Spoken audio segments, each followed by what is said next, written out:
You keep insisting that I pretend to pray at home, yet in reality, I am some kind of witch. I never even cursed you once. It was you who lashed out and hurled insults at me. In our community, none of us interact with this woman. She distances herself from everyone and even shouts at little children. If anyone so much as leans on her fence, she explodes with insults. Imagine, she once cursed at my own mother, a woman she has never even met. Bishop raised his hand and the studio grew quiet as he asked with disbelief where neighbors who threatened to stab and kill each other could possibly come from. He turned toward the audience and declared that this was today's painful subject. Seeing neighbors locked in endless battles is heartbreaking, because most of us grow up believing that the person living next door will be the one watching over our house when we are away. But if that same neighbor becomes your sworn enemy, she can even join forces with strangers who want to destroy your home. That is what brings us here today. The woman sitting before us begged for help, desperate to understand what wrong she had committed that made those living next to her hate her so deeply. So we went into the township to look for them, and we found them. Bishop's voice rose as he asked the audience to welcome the neighbors into the studio. After greetings, Bishop asked them to introduce themselves. The woman lowered her eyes. The man next to her spoke clearly. His name was Jonas Lofi. They both lived in Sakane, and yes, the complainant was their neighbor. Bishop leaned forward and asked directly, "Someone here says you have wronged her. What is it that you did?" Confused, Jonas responded, "We don't know who exactly is accusing us." Bishop raised his arm toward the other side of the studio and invited the complainant in. "This is the person who wrote to us," he said. She entered, tense and shaking, and Bishop asked her to remind everyone why she had called them to this stage. The woman nodded, her voice trembling with anger. "You know very well how life is in our neighborhood," she began. "I will start with you, ma'am. You know that when you come back drunk from nights out, you scream at me. You call me a witch. You even say that I have a big snake with horns. You shout that I act like I pray at home, but behind closed doors, I practice dark rituals. You know this is what you do." She paused, then continued. "Even when your partner was sick and unable to walk for weeks because of his leg, you said I bewitched him. She accused me of being the cause of his suffering." Bishop interjected sharply. "Are you saying she blamed you for her partner's illness?" The woman turned toward him and confirmed, "Yes, Bishop. She even threatened to take me to a powerful traditional healer. She said that this healer had given her charms and belts. She promised she would put a curse on me, a spiritual sickness that would make me stink and be hated by every person on my street. She wanted to turn the whole community against me." The studio gasped, and the woman went on. "Then he, her partner, told me that he owns a gun, and if things get out of control, he would use it. He said directly to me that he would pull it out." Bishop looked at the man sternly. "Are you saying you threatened her with a firearm?" The man shifted uncomfortably but said nothing. The woman raised her voice. "I brought you here today so that the whole nation can hear why you insult me endlessly and what exactly you want from me." The accused neighbor finally spoke, her tone defensive. "I want to respond. First of all, I never insulted you. It is you who keeps cursing at us. In our neighborhood, nobody speaks to this woman. She isolates herself and shouts at children. If you touch her fence, she rains down insults. Imagine, she even attacked my mother verbally, someone she has never seen. She called my mother names, claiming things that cut me deeply. She accused me of stealing other people's men, spreading gossip that I am unfaithful. She spread so many hurtful lies about me. She always says we are watching her husband, which is nonsense." Bishop cut in. "So you are denying all of this?" The woman crossed her arms, her voice cold. "Yes, Bishop. We have no reason to talk to her. We don't care about her anymore. She is the one continuing with insults." The complainant shouted back, "When did I ever curse you?" The neighbor snapped, "We don't care about this lady," and the air in the studio grew heavier as their bitterness poured out in front of the cameras. "You keep shouting that I'm the one insulting you, yet the truth is you're the one always swearing at us." She cuts in angrily. "When did I ever swear at you? Tell me who last used foul language." Every time I simply stand up and chat with someone else, she assumes we're talking behind her back. She thinks every word is gossip about her. Bishop raises his hand, trying to calm them, but the accusations keep flying. According to her, none of us should ever speak with other people anymore, because in her world, everything has to revolve around her. She believes she must always be the center of attention. Would I really control an entire street while raising my children? She asks sarcastically. Yes, you would, the other woman fires back. Bishop intervenes, asking Mamokete directly, Are you saying you control the whole street? She snaps, easily. Yet, she continues, I don't even have a friend in this place. I've never spoken about you or spread any gossip. Tell me, what words did you ever hear from my mouth? The neighbor laughs bitterly. You did gossip. You swore at me. You and your partner cursed me. And I only swore back because every time you return late from drinking, you stand outside insulting me. You're lying, the woman yells. You cursed at me in the middle of the night. Bishop interjects. Are you sure of that? She points back defiantly. She's lying. This is the same woman who called the street committee and complained that we were making noise while she was working night shifts. Bishop turns to the other side, asking if that's true. She nods furiously. Mr. Makamu, after her child leaves for work, her house becomes loud, disturbing me. We filed an official complaint against her just a month ago. And then there's the matter of the pumpkin. She planted one and its vines grew into my yard. She even told her children to remove the pumpkin from what she calls the witch's house. Imagine that. She constantly calls me a witch, and I don't even understand why. She's the one who started calling me names, branding me with witchcraft. Bishop shakes his head. So, are you saying she claims you practice witchcraft? The woman answers firmly, Yes, Bishop, and it's all lies. She's spreading false stories about us. Please, Bishop, bring in my child to confirm the issue with the Morogo plants. That day, I was asleep because I had just returned from working the night shift. The man next door had asked us to trim the trees that were damaging her fence, and also cut the pumpkin vines spilling over into her yard. I was exhausted, but when I woke up, I told my son Mthokozisi what the neighbor had requested. I asked him to help me remove it, but he said he was too tired. I told him we must do it anyway, so we went and pulled them out. Later that Friday, she returned furious and began insulting me again, saying this was not the first time. Bishop leaned forward. Mamokete, why do you feel that everyone is against you? With tears in her eyes, she said, Everyone hates me because they are putting potions on me. If the whole street were here, they'd testify about this woman's actions. They know exactly how she behaves. Bishop turned to the studio, asking pointedly, Don't these people all live on your street? She nodded. That is them. Then let me hear their side, Bishop demanded. Where is Mthokozisi? Some voices are still missing, but we need clarity. I really don't understand this lady, one neighbor said quietly. Bishop called on Mthoko's mother. I heard you say you don't get along. What is the real cause of this conflict? She sighed. It all began with plastering. Do you remember when I asked you to plaster my house while I was extending it? You started but ran out of sand. He interrupted. Yes, and then what did you say? She insisted, wait for me to finish. The sand was finished, and you told me to find more before you could continue. So I searched and brought the sand, expecting you to come back and finish. But you never did.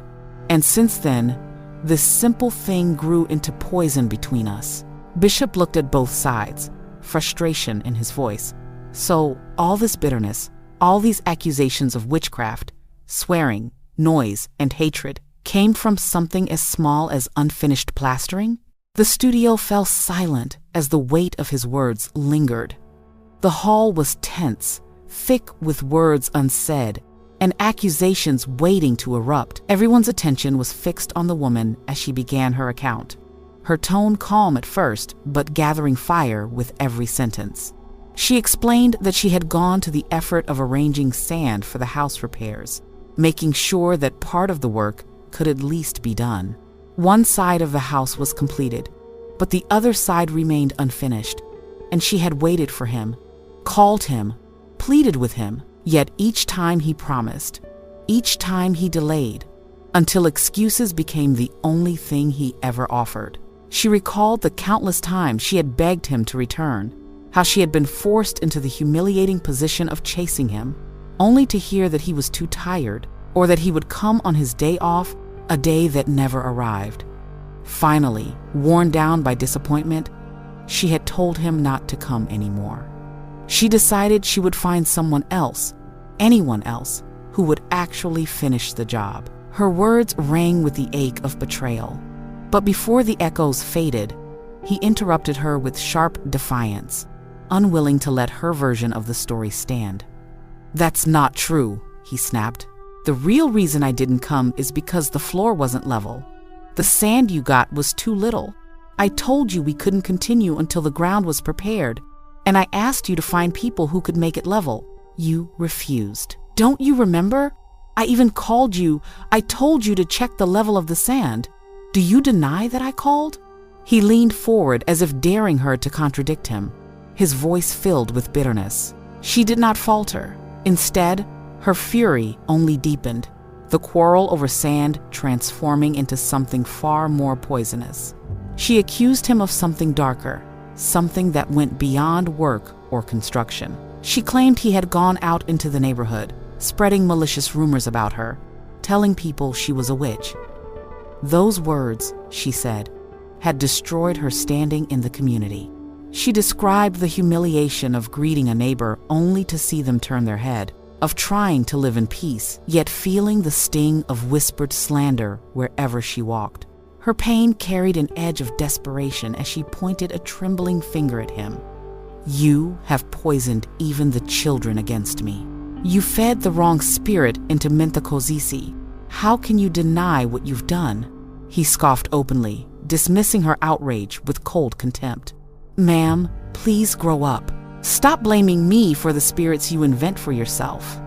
The insult cut deep, but she pressed forward, her words pouring like a storm. She said the hatred directed at her was unnatural, born not of her actions but of curses cast upon her, spiritual diseases that clung to her body and made her repulsive to those around her. With a voice cracking between rage and sorrow, she cried out that she had been condemned to be hated, rejected, despised because lies had been planted like seeds among her neighbors. The mediator, Mr. Makamu, tried to steady the exchange, but the man seized the chance to turn the tables. "This woman speaks of curses, but the truth is plain. The whole street knows what kind of woman she is. If they were all here today, each and every one would tell you the same thing. It's not only me, it's the entire street." His accusation drew murmurs, some nodding in agreement, others unsettled. She rose to her feet in protest, her voice shaking with indignation. "You twisted everything. People don't hate me naturally. You are the one who spread lies. You are the one who made them turn away. You branded me with witchcraft so no one would want me near." He raised his voice, demanding attention, claiming that her actions were visible to all, that neighbors themselves could testify. She shot back, "And what of the children? You accuse me of teaching them not to greet? Did you ever see me do such a thing? No, they only hear the filth you spread about me." The argument spiraled, accusations crossing the room like blades. At last, the mediator called for Minthakosisi. The boy, uneasy under so many eyes, stood and tried to find his words. His voice was quiet but carried conviction. "Everyone in the street picks on my mother. She doesn't just swear at people for no reason. If she swore, it was because someone did her wrong. She doesn't choose people at random. She's been made a target." His defense of his mother hung in the air, heavy with the innocence of a child, forced into adult battles. The man shook his head, gesturing wildly. This is a lie. She gathers with others in the street. They plot together against me. Don't believe she is alone in this. It's her, that man, and another one. They meet and conspire, the mediator asked, half in disbelief. All of them? All of them, the man spat back. Gasps filled the room. What had begun as a dispute over sand and unfinished repairs had become an inferno of accusations. Witchcraft, curses, conspiracies, neighbors divided against each other. Every sentence added fuel to the fire. Every denial pushed them further from resolution. And beneath it all was a truth more dangerous than any pile of sand. The bitter reality of a community tearing itself apart, where dignity, reputation, and survival were fought for with every word spoken in anger. The atmosphere grew heavier as accusations swirled and every word sharpened into a weapon.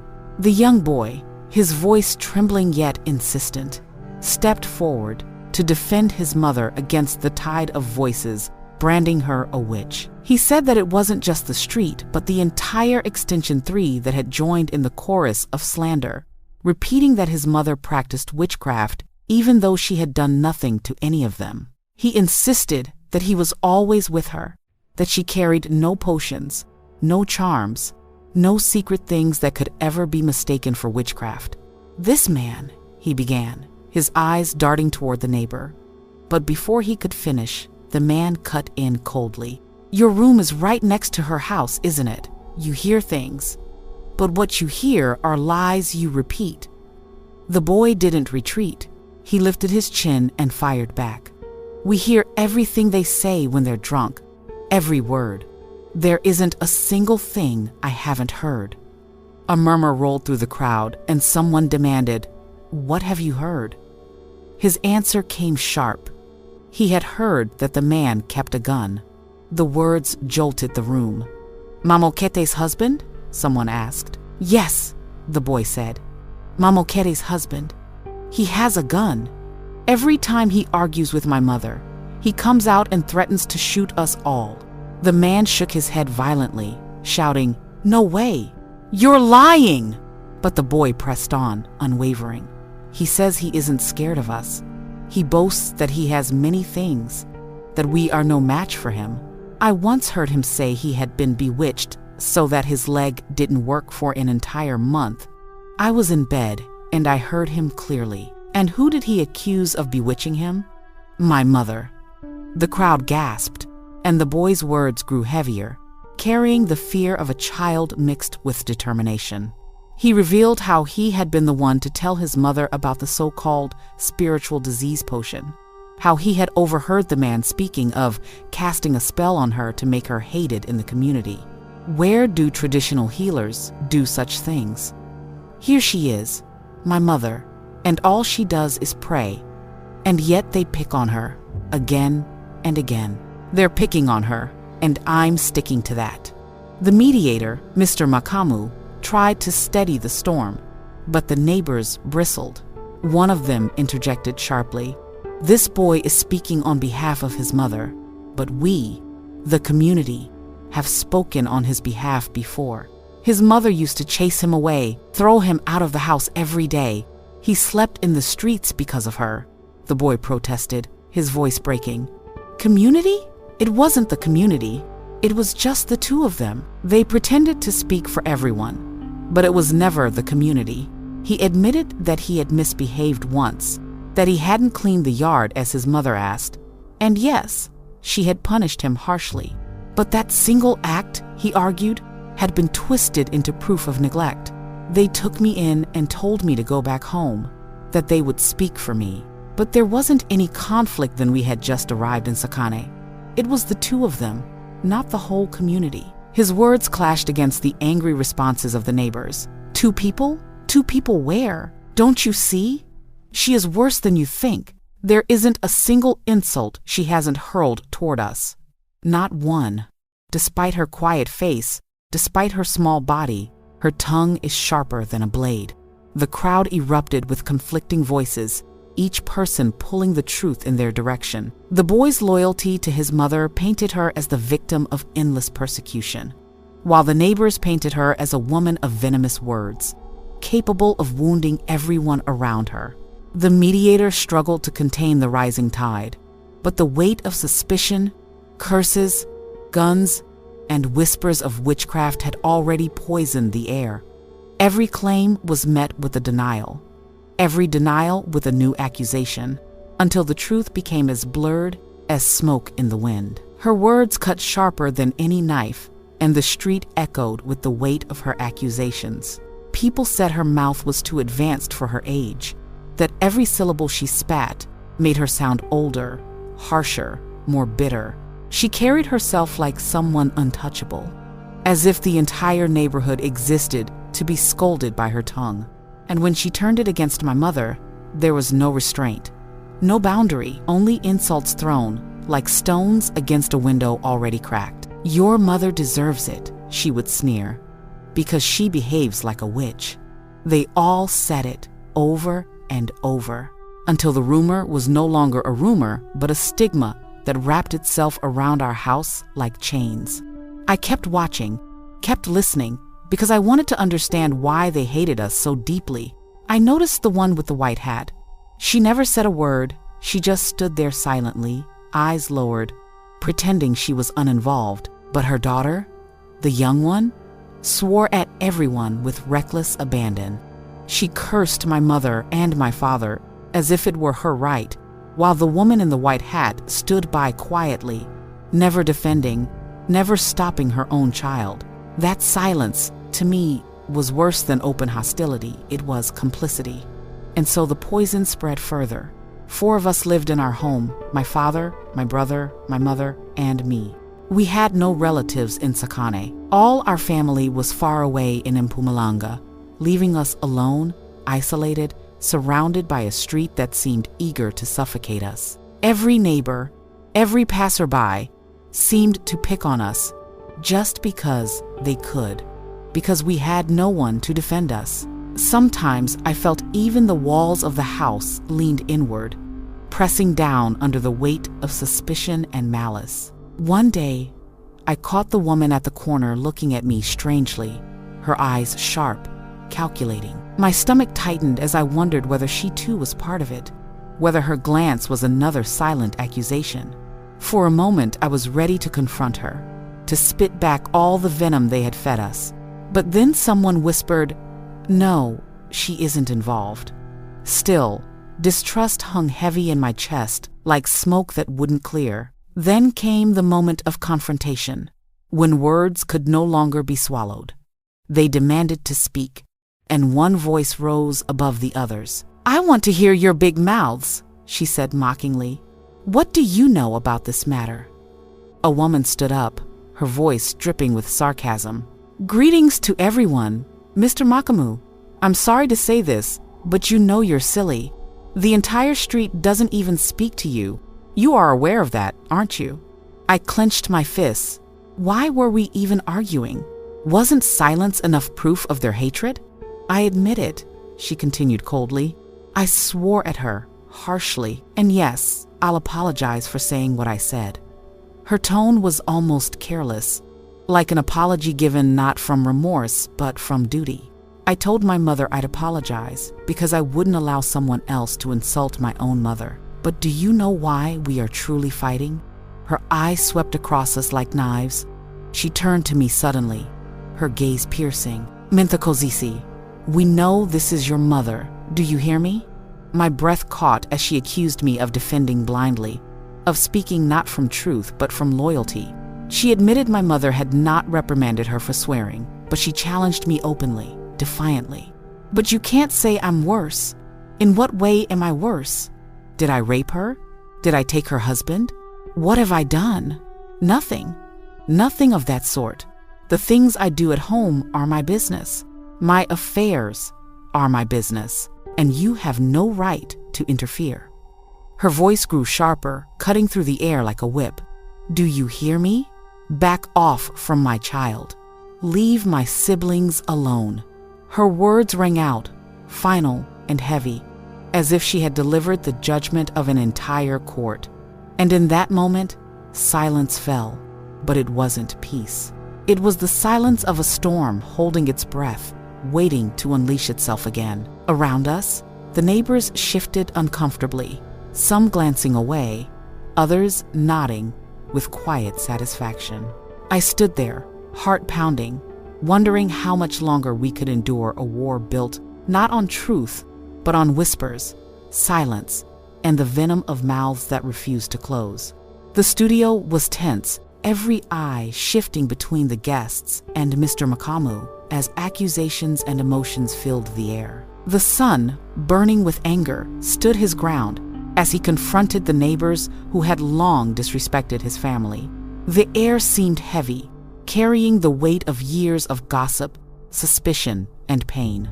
Then, in the middle of this heated confrontation, the boy exploded with a grievance that had festered for far too long. "You can't greet my father and not my mother. You can't do that. Here is my father, gosh. Why don't you speak to Wally?" His voice cracked with fury and disbelief. The other side answered quickly, defensive and sharp. "I speak to Wally?" The boy snapped back instantly. "You don't speak to me." The neighbor leaned forward and insisted, "Do you speak to Wally?" "Yes." Do you know what was happening when I decided to keep quiet? And then, with venom, they revealed their truth. The boy did not flinch. He fired back when I kept quiet. "Do you know what was happening? Wally and Ma Flinky said that my mother practiced witchcraft. I heard them," the studio gasped. He went further. "We were playing snooker. I knew them because we hang out together. Ma Flinky knows. I even asked her why she was saying such things about my mother. Then he answered saying, 'Sorry. Erica as well. Everyone knows.'" The accused shook their head violently, shouting, "You're lying. You didn't answer me." "I said that I used to, but I don't anymore." The boy's rage rose higher. "You're swearing at me and claiming that you'll strike me with a spiritual disease. They will attack you." Bishop leaned in, trying to calm the storm, but the boy continued. His plea turned desperate. "What I ask of you from now on is for you to pray earnestly. May God give you the strength to build a wall so that you don't see them anymore, so that you don't see the things that they do anymore. Continue praying, girl. Amen." But the accusations did not end there. A brutal insult had been hurled earlier, one so degrading that even Bishop had to intervene. "Where do you know the stench of her private area from?" Bishop asked coldly. The room froze. The accused stammered, "I don't know it, Mr. Makamu." His voice was weak, trembling. Bishop's eyes pierced through him. "Why are you insulting her about something you know nothing about?" The man lowered his head. "Once again, I repeat that it was hurtful, Mr. Makamu. If her daughter swore at me like that, I would also have been hurt. But the fire could not be contained." The boy's mother finally spoke, trembling but fierce. "What happened, Mr. Makamu? The entire street dislikes me. They say I'm silly. Silly! What have I done? What has she done? What have I done?" Her voice cracked as she repeated the question, demanding an answer no one was willing to give. "Okay," she continued, her voice breaking with rage and sorrow. "Since you've brought us to Rea Tsotella, what do you want us to do? Do you need peace, or do you want Mr. Makamu to reprimand us? We always watch Rea Tsotella from Monday to Thursday. Did you need peace? Listen," she turned toward her accusers, her eyes burning with tears. "Since you're saying I'm silly, I wanted you to explain to the entire South Africa how I'm silly." The neighbors shifted in their seats, but she pressed harder. "At first, you got scared. She wants you to tell her what she did wrong." "Yes, what did I do? I want you to tell the entire country what I've done. You must tell me what I did to you and tell me it's the reason why you say I'm silly. Don't say I'm silly and then you don't explain anything." She banged her hand on the chair, her voice rising above the murmurs. "Mr. Makamu," this woman will say. Firstly, she did this, but before she could finish, one of the neighbors snapped back viciously. "Shut up! No, things that are done by her. She's silly, right? The studio was in chaos. Mr. Makamu tried to regain control, raising his hand for silence. She says she brought you here so that you can tell her what she did wrong, he reminded them firmly. But the mother pressed once again. We used to greet one another. Do you remember where the issue stemmed from? The issue of Jonas. They found poop at the gate. You weren't there. Her neighbor cut her off harshly. Listen, your man was there, not you. She admitted. Yes, I wasn't there. The story tangled deeper, the accusations sharper, and the pain undeniable. What had started as whispers of witchcraft had turned into years of hatred, insults, and wounds too deep to heal with a single apology. In the studio, under the lights of Rea Tsotella, their family's suffering was laid bare for all of South Africa to see.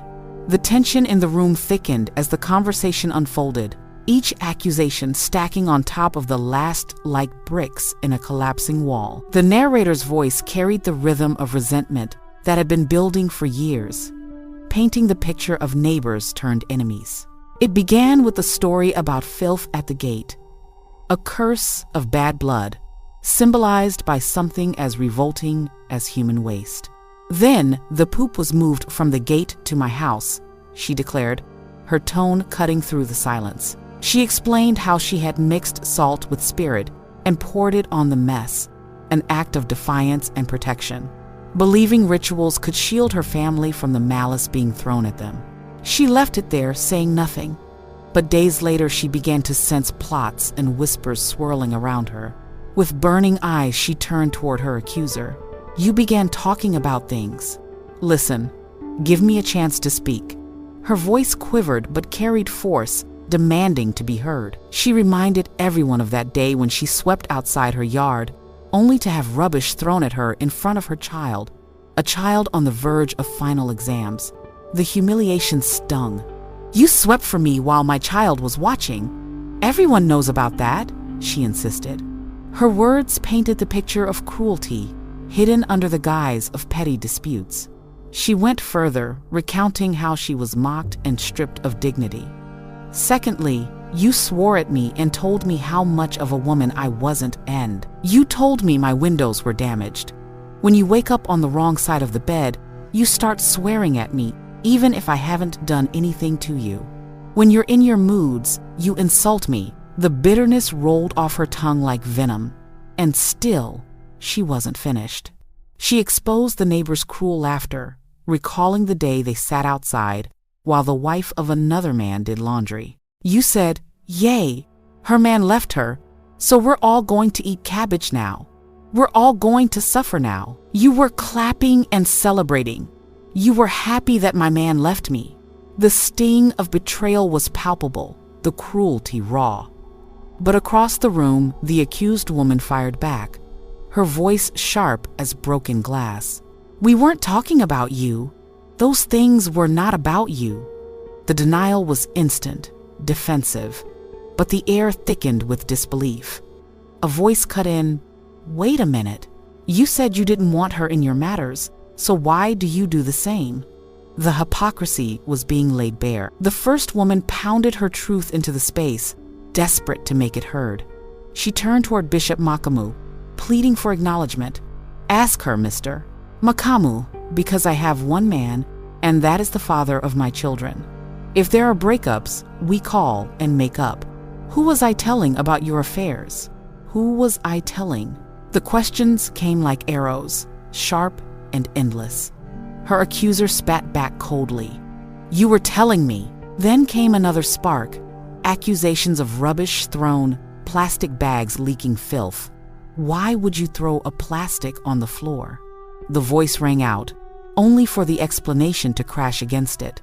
The people who collect waste put it on her dustbin because we don't have bins. She kicked the dirty plastic with worms inside. Yes, Mr. Makamu, I took the black plastic with bread and other things inside. These plastics leak rubbish all over the gate. When the waste collectors left it at the gate, I moved it aside. I moved it away from the gate. But instead of clarity, the story twisted further. descending into personal insults. Why did you swear at my mother if you didn't even know her? The question echoed like a verdict, heavy with grief. But the reply came unflinching. I was swearing at you because you were swearing at me. Still, the wound would not close. The question came again, sharper than before. Why did you swear at my mother if you didn't even know her? You swore at my mother like she was a dog. The audience could feel the anger burning now, no longer restrained. The accused snapped back. Listen, I ended there. You taught me to take other women's men, right? I ended it there. The accusation was brutal, an attempt to flip the shame back, but the other side was not silenced. You get hurt when they swear at you, but we need to be happy when you swear at our mothers. The hypocrisy was heavy, every word carrying years of suppressed fury. How many times did I swear at you? You swore at me because of the pipe and it belonged to me. She swears at us every time she is drunk. The final sentence fell like a hammer, exposing not just words but a pattern of behavior, revealing the cycle of pain and resentment that had poisoned their homes and their street. The room was left simmering with tension, the voices clashing like waves, but the silence in between heavier than any insult spoken. Under the heated lights of the Rea Tsotella set, the atmosphere had grown so tense that even the crew members in the background barely dared to move. Voices rose, clashed, and twisted against each other like fire meeting wind. The host, Bishop Makamu, tried to keep control, but the emotions boiling over were far greater than the stage itself. One of the women leaned forward, her voice cutting through the room like a blade. I'm not talking to you. I won't keep quiet. I will say whatever I want to say now. The reply came instantly, raw and unfiltered. Yes, say it. Whenever you are drunk, you swear at my mother. You see that I'm talking to your mother, right? It seems like you drink for my mother. Do you drink for your stomach or my mom? The words stung, and in the charged silence that followed, it seemed as though even the walls of the studio recoiled. Another voice erupted, furious yet strangely proud. Yes, I did swear at you. Was it nice? How many times did you swear at me? I want to know if you're going to solve this problem. How many times did you swear at me? You come back from the tavern around midnight and you swear at me. How many times did you swear at me? The repetition hammered the tension into everyone's chest until it was unbearable. Hands waved, accusations flew, and their words tangled like a storm refusing to settle. I'd turn a blind eye to it and in the morning. But the sentence never finished as another voice barked back. Gosh for what? Sighs to you too. How was my mom guarding you? You're always parading with my mother's matters. Who is always out? You have a problem. You have to go to counseling. The word counseling hit the room like a rock thrown into still water. Someone scoffed, leaning back with disdain. You need counseling. Counseling for what? Your mother needs it, not me. The bitterness was poisonous, spreading quickly. Then, as though unleashing a deeper wound, another accusation burst forth. Jonas, you told people that I shouldn't put out my laundry water because I practice witchcraft. You said that I pour water out in the streets. Eyes shifted uncomfortably, but she pushed on, her words shaking with rage. Where did you hear that one? You know, speak. Don't be afraid of anyone. You go and kiss people and then you speak about me. The life that I live, they come and tell me. The weight of the community's whispers hung heavy. Neighbors' voices, gossip carried through the streets, all of it simmering and spilling onto the stage. Another tried to defend herself. Listen, I still greet those children. I used to greet Mthoko. But she was met with immediate suspicion. You'd greet me to cover what you were doing. No, you'd greet me for that. It was as though no gesture of kindness was free from being twisted into a weapon. Bishop tried to calm them, but they would not be calmed. Listen, I don't want it to get there. No, keep quiet and allow me to speak. When I go past and greet you, keep quiet. The whole community isn't on speaking terms with you. You know that as well." Then came a revelation that made everyone shift uneasily in their seats. "Getcheni always threatens to shoot my mother and I whenever he sees us." Gasps rippled through the audience. A man pointed in disbelief. "Goodness! This man right here!" But the warning came back sharp. "I don't want you to go there. Listen, my boy, they're always on my case. I don't want you to go there. They insult me whenever they shout at my children regarding the notion that I argued with. Listen, they call me a witch. You called my man a warlock as well." Another voice rose above the clamor, defensive but trembling. "Nobody has called you a witch. You guys have called me a witch before." "Tell them!" The demand turned into a roar. "Listen! Wait! I want you to tell them!" "Why did you involve her mother in this?" The silence was suffocating for a moment before someone muttered, "I know what happened. Have you? Call the camera." "Why did you involve her mother? Did I not reprimand her?" But the answer was another cut. "Who? Matlatsi? You only reprimanded her after she entered our home and tried to stab my father." The studio shook with murmurs. Stabbing? Attempted murder? The story was unraveling into something darker than mere insults and gossip. "Where was I at that time?" came the frantic question. But the answer carried a haunting weight. People were rejoicing when Matlatsi entered our home, when she was trying to kill my father. Listen, everyone was rejoicing. Listen, all I'm saying is that's what's happening right now. We would have been discussing that if my father had passed on. Deny it. Deny it. The air was thick with accusation, fear, and unresolved pain. Families, neighbors, even whole communities seemed tied up in the wounds being revealed on stage. And through it all, the narrator's eye, the unseen storyteller, watched how quickly grievance became violence, how gossip turned to curses, and how unhealed scars ripped open under the pressure of exposure. What had begun as a family dispute was now a mirror held up to an entire community's broken trust. The stage of Rea Tsotella had become a battlefield of truth, lies, and survival. The room was heavy with tension as the voices began to rise once more. The accusations flew like arrows, each sharper than the last, each word cutting deeper into the fragile fabric of what once was neighborly tolerance. The narrator's voice could almost be heard weaving through the chaos, painting a picture of bitterness that had been festering for years. The young man stood, defiant, his voice trembling not with fear but with anger.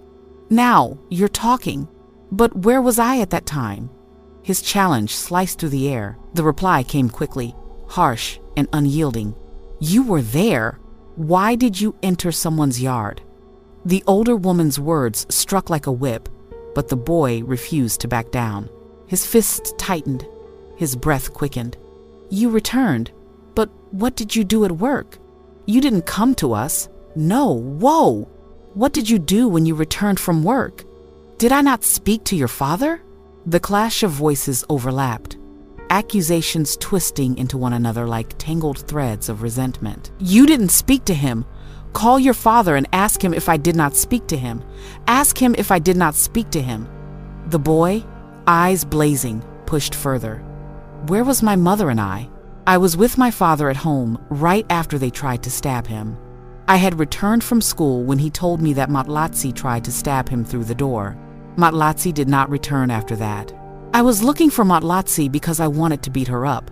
However, you guys kept her hidden in Mavagang." His voice was young, but carried a dangerous weight. The crowd stirred at his confession, whispers crawling through the air like serpents. "Did you want to beat her up?" The woman's question was sharp, and his response came without hesitation. "Yes, I wanted to beat her up." A hush fell, broken only by her scolding tone. "Mind your words, my child. You're too young to be saying such." But he refused to be silenced. "I'm just telling you the truth. Forget about what you're saying. You're just a child. Forget about all that." The dispute threatened to erupt further until suddenly another voice cut in, deep and commanding. "Hold on! The gun!" "Whoa! Let's hold it a bit. Let me involve gunman." "My brother, please come here. You shouldn't be saying such. You may intervene. You shouldn't say such." But the warning only stoked the fire. A mother rose to shield her son, her voice trembling with fury. "No, do not threaten my child. Whoa, hold on. Do not threaten my child." The boy, trying to contain his shaking hands, addressed her firmly. "Mama, I'm standing here and I respect an elderly person." But his attempt at restraint was met with a dismissive retort. "Yeah, but I don't like your actions." The boy's composure cracked and his words spilled out. "What have I done?" "Actually, let me respond to that. Erica, you and your son never sleep at night because you both keep eavesdropping. I want to know, when did you ever see me carry a gun? Did you ever see me carry a gun?" His defiance challenged the very foundation of the accusations. Yet still he pushed further. "How will it help if you have one? Secondly, I entered Momokete at night." "Us?" "When I left, I entered Momokete at night. However, I was unable to walk when I tried to leave. I had to walk with a cane for 2 to 3 months." The words ignited fresh outrage. "Are you blaming my mother? Do you hear me? Are you blaming my mother?" The accusations turned venomous, the exchange spiraling. The boy countered with a sharp accusation of his own. "I caught your mother pouring stuff around my yard." The defense was immediate, furious. "Whose yard? That's her yard." The voices collided, chaos drowning reason. Talking all together, she didn't pour anything into Mamokete's yard, except her own. "I wasn't even asking you." "Well, I'm telling you, regardless if you didn't, you shouldn't just plant things around your neighbor's yard." The son, his voice trembling with indignation, struck back once more. "My mother never did that." Yet the opposition persisted, hammering down like a relentless storm. "She does plant stuff. I always see your mother every day.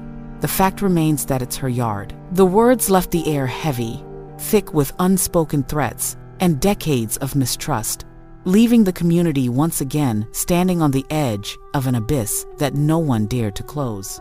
"Mama, please tell me, did you plant something in my yard?" The young voice broke through the tension, sharp and accusing. "I never planted anything in your yard," came the immediate defense, followed by another voice reinforcing, "She never planted anything in your yard." But the accuser pressed harder, unwilling to let go. "Do you remember the time when you brought your traditional healers and planted things around my yard? I even confronted you and told you that you should be doing that in your own yard." The air grew heavier, and then came the bitter challenge. "Mama, let me ask you, why do you have a dispute with me? What have I done to you?" The silence lingered only for a breath before another voice cut in firmly. "Listen, Gacheni, I want to respond to you. Remember when we used to greet each other whenever you passed by?" The voice rose, almost nostalgic, but laced with bitterness. "Did I not greet you and your older girlfriend when you passed by? Listen, you and your woman always greeted me, Gacheni." "Mama, whoa!" "Whenever you passed by my place," I responded, "I'm answering what you asked me."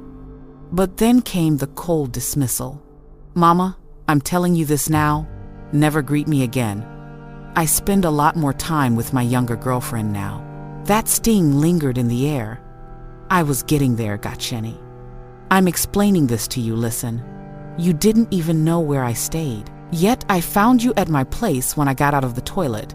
You didn't greet me, but you still sat on my couch, right? You were at the stop the time I visited. And when I saw you the next day, when I went to Mamokete's place, you greeted me the moment I entered. I even told you both to stop what you were doing, and you agreed. Yes, you agreed. Then, 3 or 4 days later, you stopped greeting me altogether. Listen, you'd just ignore me whenever I tried to greet you." The accuser's voice sharpened with anger. "Listen, Gacheni, Let me ask you this. What is the substance you keep pouring at the gate? What? The Muthi that's always at the gate? Your gate? Muthi by the passage? When I came out at 4 a.m, there was a wet puddle on the floor. Where was it? Where? It was at her place, right? Where? By the passage. We always pass by there, and she poured something there. He's lying, came the sharp retort. How could you even tell? Yet the first voice pushed on, relentless. Listen, Gatsheni. Remember when we greeted one another that day? You were with Mamokete, carrying delicious food you both ate wherever you were.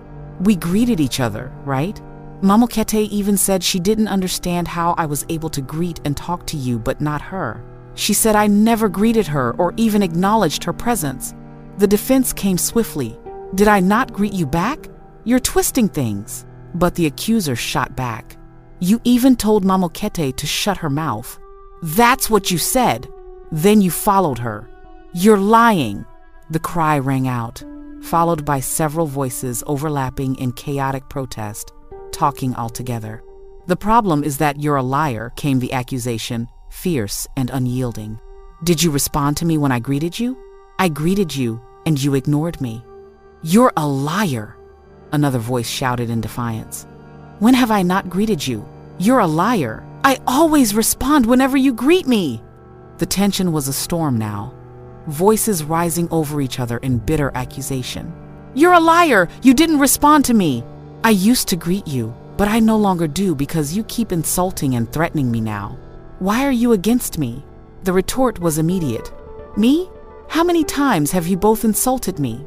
How many times? I always have to wake up and act like nothing happened in the morning. The air was thick with unspoken resentment, each word a blade cutting deeper into bonds already frayed beyond repair.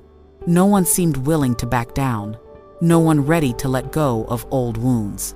The shouting carried on, accusations of witchcraft, betrayals, poisoned greetings, and hidden resentments, until it became impossible to tell who was right and who was wrong. The narrator's gaze lingered on them all.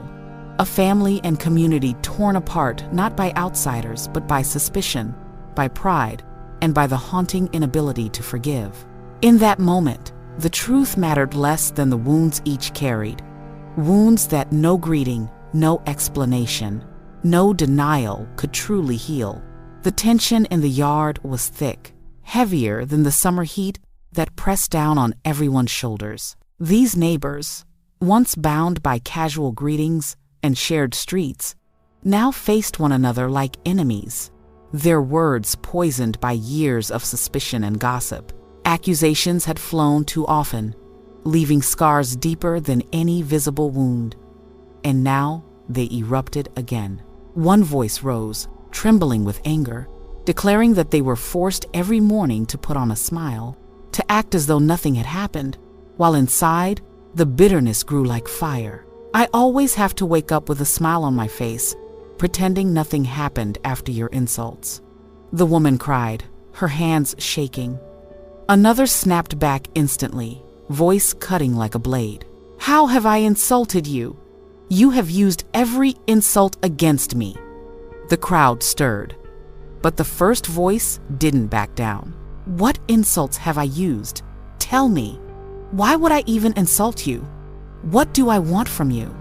But the bitterness wouldn't be erased so easily. Don't try to clear your name using us. You insult me. You know the kind of person you are. The word liar echoed again and again between them like a curse, each throwing it with venom. You're a liar. You're fabricating stories to tarnish our names, one spat. I'm a liar? You're the liar, came the reply.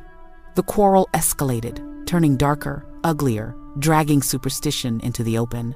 I'm a witch with a snake? You're a liar, she shouted, her voice breaking. The reply was cruel, mocking.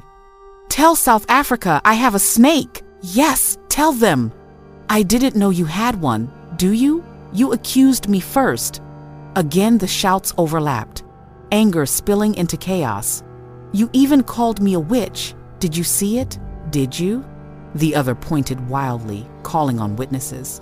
You even call me a witch, Bishop Makamu. Everyone heard it. It was spiraling out of control. One woman raised her hand, appealing to reason. Mama, once we leave this place, we should go to the police station. Let them decide.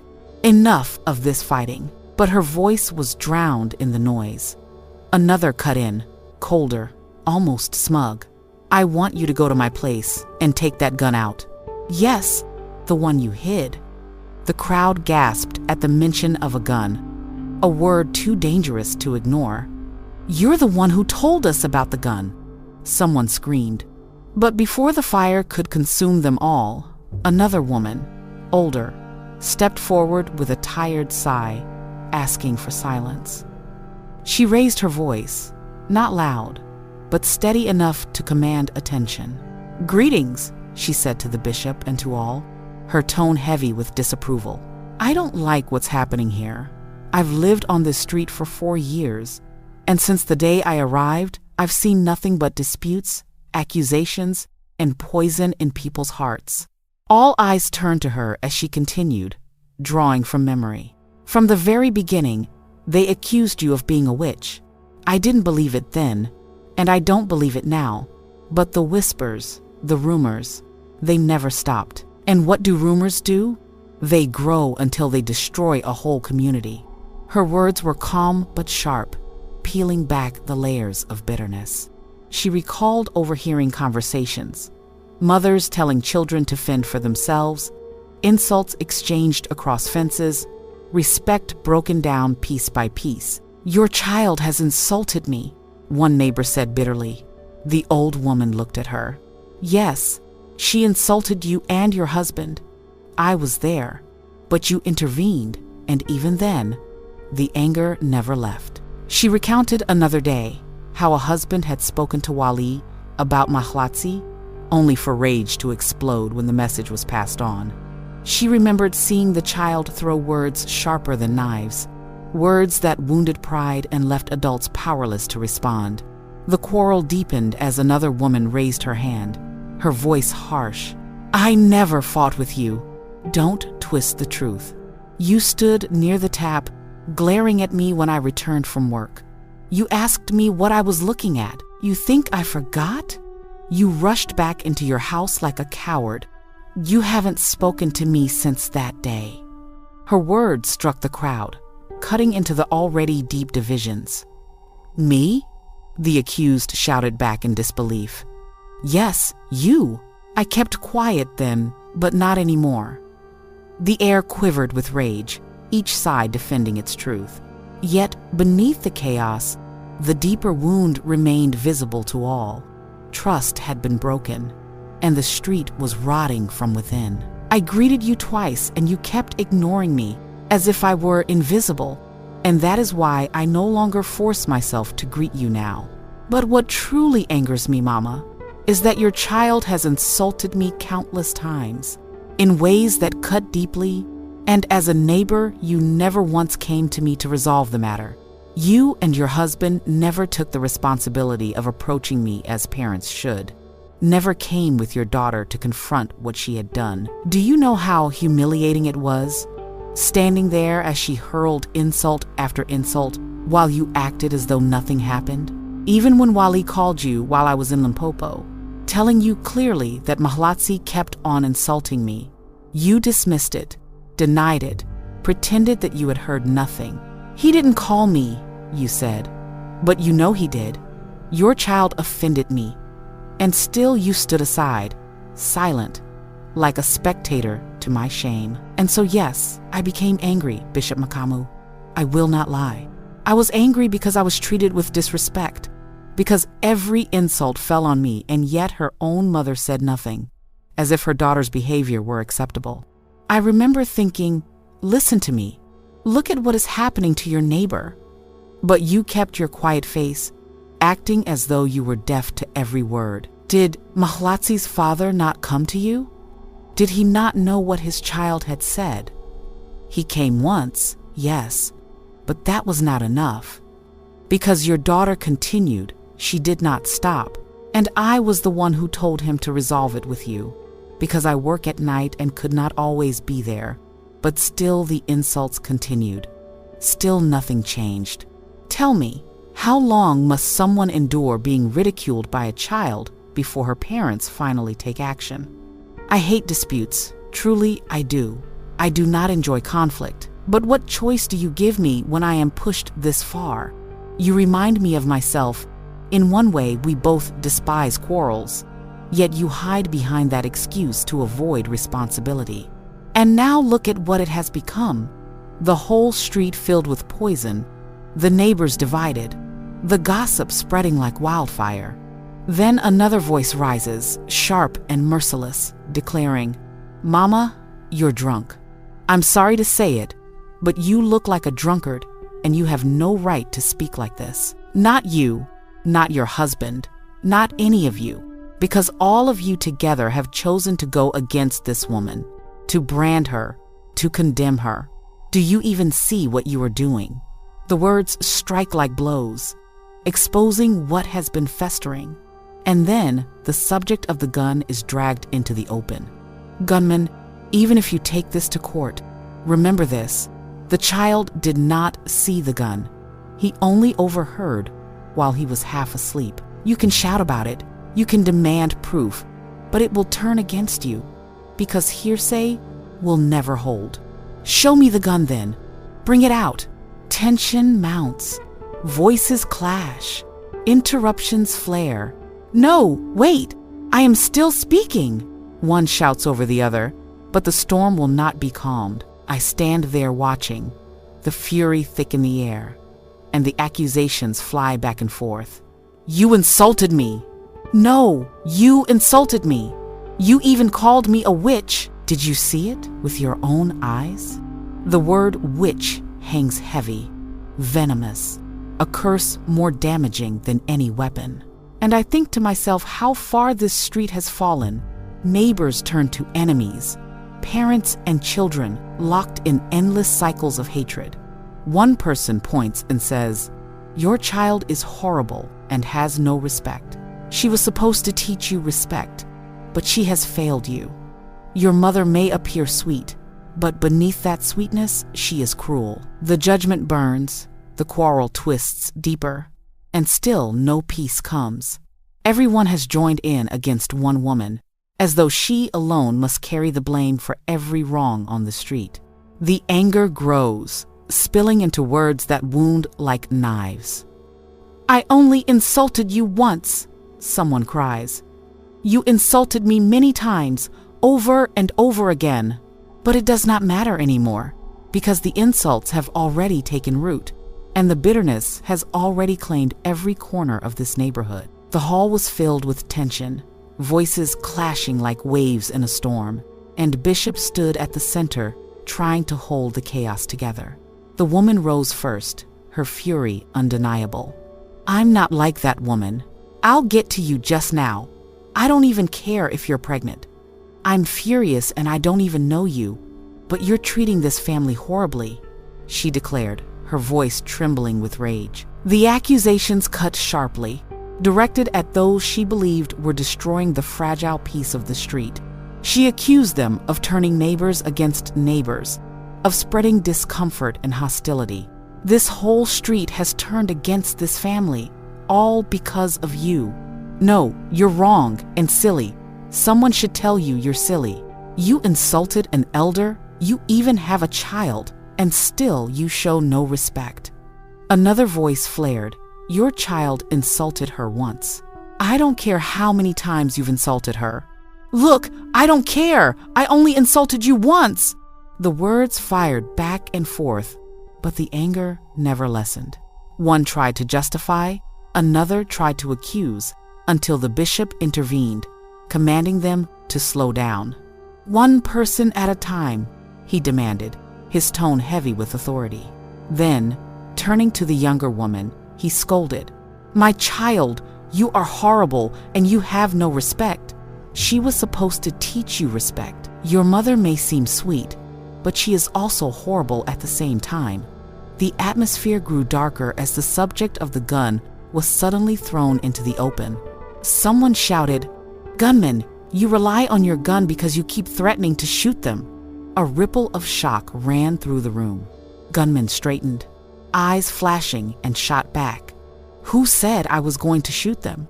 But the accusation was unrelenting. "I know you.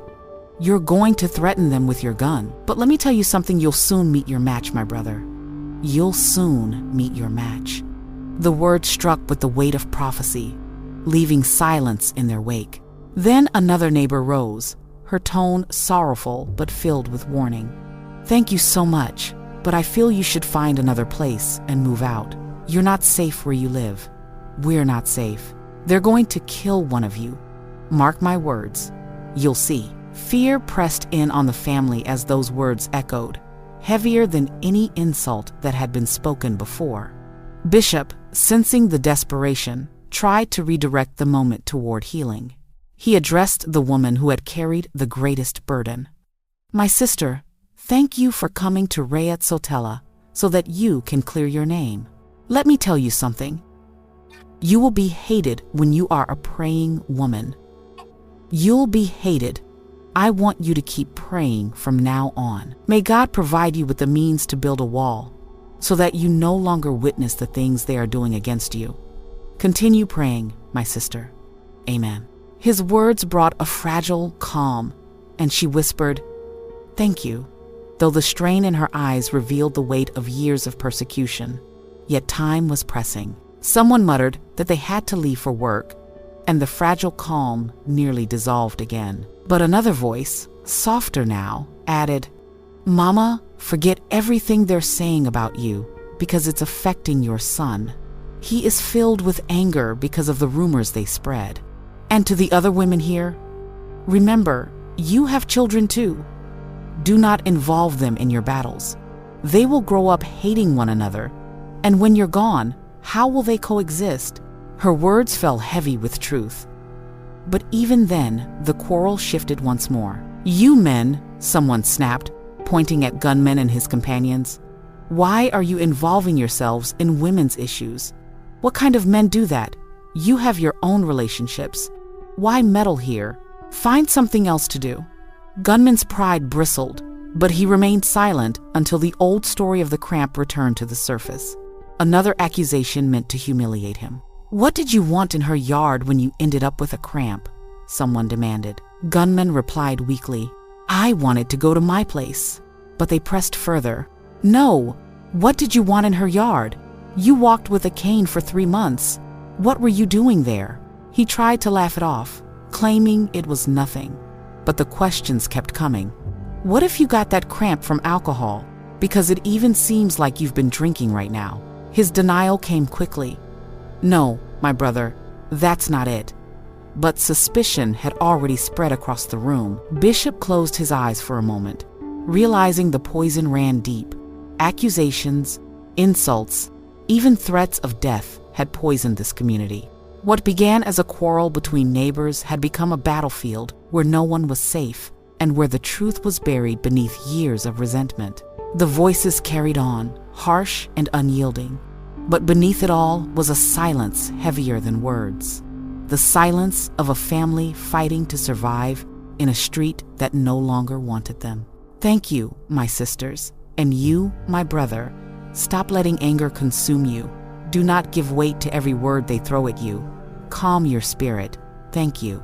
When I look at this situation, I see more than just a quarrel. I see a woman standing alone in the middle of a storm, surrounded by hostility. Within her own community, she is isolated, treated as if her very presence is a burden, because of the whispers, because of the accusations, because of the way her child is dragged into every insult. This is not a matter born from nothing. No woman would constantly raise her voice against her neighbors without cause. The truth is plain. She is being cornered, and they have all turned against her. That is why prayer must be her weapon. Prayer rises above hatred. It breaks through gossip. It silences slander. You, young man, you have many enemies already because of what surrounds your family. So calm yourself and keep steady. If you are still in school, then focus on your studies. Do not let anger devour your mind, for anger leaves nothing but ashes. Thank you, Mama. Stand here now and listen. And you two men, yes, I am speaking to you. Do you want to know the truth? You are not men if you continue to quarrel with women. Men who spend their strength fighting women only reveal their weakness. If you are so quick to fight with her, then you are not fighting with an equal. Tell me, is that manhood? I'm not fighting with any woman, one of them shouts defensively. Then why are you not on speaking terms with her? She doesn't greet me, and for that, you sulk like a child? Then from now on, let the women treat you as one of their own, because that is how you behave. Bishop Makamu, I must interrupt here because my time is short. I have work waiting for me, and yet I cannot walk away without saying this. Greetings to everyone. I will not remain silent after hearing these things. You should all stop attacking another person's mother. She is a woman who prays. Do you not fear God? You came here not to solve matters, but to gang up against her, and I am begging you, leave her in peace. She is a praying woman. And you, sir, do not forget your leg. It was not just an accident. It was karma. Yes, karma. You received it because you tried to attack her in her own yard. You suffered because you allowed hatred to guide your steps. And now you want to accuse her of witchcraft without proof. She's a witch, someone mutters under their breath. No, I answer firmly. You cannot call her that without evidence. Too many people use witchcraft as an excuse when they cannot explain their failures. But God knows the truth. And you, woman, if you came here intoxicated, leave your bottle at home before you open your mouth. I am not drunk, she protests, her voice sharp. I am ugly perhaps, but I am not drunk. Then prove it by speaking with reason, for wild words solve nothing. Gentlemen, you should be the pillars of your families, not the sparks of their fire. You're right, Mama. One of them concedes reluctantly, and I nod, because it is true. Men are meant to hold households together, to calm storms, not to create them. All of you gathered here, I wanted to give you a chance to speak, to spit out the venom you've been carrying. But now listen carefully. Your unity is false. You are not bonded by love. You are only bound by hatred for this one woman. That is why you smile together. That is why you stand side by side. But the day she moves away, your alliance will crumble. Your so-called friendship will collapse because it was built not on trust, not on compassion, but only on having a common enemy. And I tell you this as someone who stands outside of Sakane. I do not live in your streets, yet I can see with my own eyes that you have all conspired against her. Even without words, families tied themselves together in one alliance. Neighbors bonded in their contempt. The child, too, is dragged into this war, and even her partner is forced to carry the weight of your hatred. And what of the elderly woman who said she dislikes what is happening? She may speak the truth, but what is she doing about it? Words without action are empty. Complaints without courage are useless. And until someone chooses peace, this street will never know it. What I would like from you, since you are seated right next to me, is for you to put aside your pride, humble yourself, and resolve this matter with her. Resolve it, because carrying on like this will not help you, it will not profit you, it will not bring you anything of value. Do not make an enemy who cannot bring you any gain. Do not waste your strength feeding hatred that serves no purpose. Nobody is paying you to despise her. Nobody is rewarding you for this battle. You are simply giving your energy away for free, hating her without return.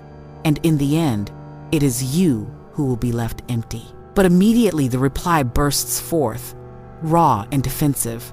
She insulted me first, Bishop Makamu. She is the one who hated me first. I have done nothing to her. The bishop leans in, steady, refusing to yield, saying again, I am giving you this chance, right now, to make peace with her. Yet the bitterness is unshaken. I don't care about her, Bishop Makamu. The voices clash louder, two storms colliding, neither ready to step down. Hold on, the bishop interrupts. You will not stop if you continue this way. You are both throwing insults as if this is all you know. But what fairness is there if you insult one another endlessly? Is this what you both desire, a war without end? My brother, you claim not to care as well? And the other answers swiftly. No, Bishop Makamu. Do you know what the real problem is?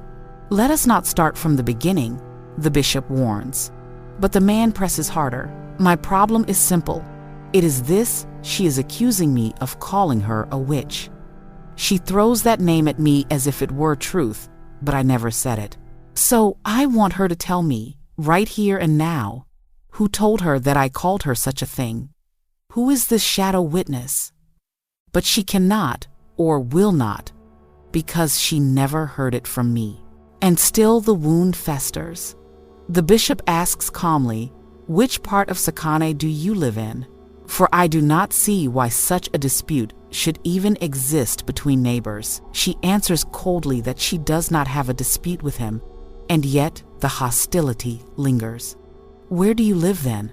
I live at Mavaking, he answers, and she jumps in quickly, recalling the time when she told him to quit his job, throwing it back at him as if to expose his weakness.